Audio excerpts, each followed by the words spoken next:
ప్రభు అయిన యేసుక్రీస్తు నామంలో మీకు సమాధానం కలుగునుగాక. షలోం. 2వ దినవృత్తాంతముల గ్రంథము 14వ అధ్యాయము 11వ వచనము. మా దేవా యెహోవా, మాకు సహాయము చేయుము, నిన్నే నమ్ముకొని ఉన్నాము.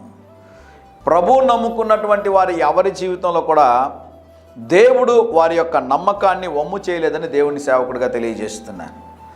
దేవుని యందు మనం విశ్వాసం కలిగి ఉండాలంటే మనకు ఎంత విశ్వాసం కావాలి అంటే, యేసు ప్రభు వారు చక్కని ఒక మాట చెప్పారు, ఆవగింజంత విశ్వాసం ఉంటే చాలు. గమనించండి, కొన్నిసార్లు ఒక చిన్న ఆవగింజను మనం పట్టుకుంటే మన కంటికి కూడా కనిపించదండి. మరి ఎందుకు దేవుడు ఆవగింజతో పోల్చాడు? చిన్నదిగా ఉందనా? కాదు.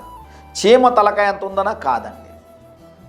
ఆవగింజలో ఉన్న ప్రత్యేకత ఏంటి అంటే, ఆవగింజను మనం 2 భాగాలుగా మనం కానీ కట్ చేస్తే దాంట్లో ఎక్కడ కూడా ఖాళీ ఉండదంట. అంత చిన్న గింజలో ఏముందంటే సంపూర్ణత ఉందన్నమాట, కంప్లీట్గా. అంటే మీరు ప్రార్థన చేయనప్పుడు వేటి కొరకైతే ప్రార్థిస్తూ ఉన్నారో అవి మేము పొందుకొని ఉన్నామని మీరు నమ్మినట్లయితే వాటిని మీరు పొందుకుంటారని వాక్యం సెలవిస్తుంది. ఆవగింజంత విశ్వాసం. ఇక్కడ భక్తులకు మాట్లాడిన, ప్రభువా నిన్నే నమ్ముకొని ఉన్న మమ్మల్ని సిగ్గుపరచొద్దు ప్రభా, మమ్మల్ని చేయవిడవద్దు ప్రభా, మాకు సహాయం చేయి ప్రభా. ఈ ఉదయకాల సమయంలో ఏదైనా ఒక కార్యం జరగాలని దేవుని సన్నిధిలో ఎదురు చూస్తూ ఉన్నారా? ఆ కార్యము జరిగేటట్లుగా మీకు అనిపించడం లేదా? పరిస్థితులన్నీ మీకు వ్యతిరేకంగా ఉన్నాయా?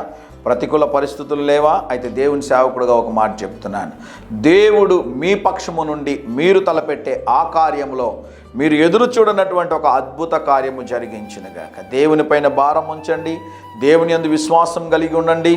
ఎప్పుడు చెప్పే మాట ఈరోజు జ్ఞాపకం చేస్తున్నాను, స్థిరమైన క్రమమైన ప్రార్థనా జీవితంని కలిగి ఉండండి. మీ జీవితంలో ఏ మేలు కూడా కొదువు కాకుండా తగిన సమయంలో దేవుడు మీకు సహాయము చేయునుగాక. ధైర్యంగా ఈ దినాన్ని ఎదుర్కోండి. దేవుని సన్నిధి మీకు తోడుగా వచ్చునుగాక. ప్రియ పరలోకపు తండ్రి, ఈ దినం మా ప్రియులు తలపెట్టే కార్యములన్నిటిలో జయమును అనుగ్రహించుమని యేసు నామములో ప్రార్థిస్తున్నాము తండ్రి. Amen, amen.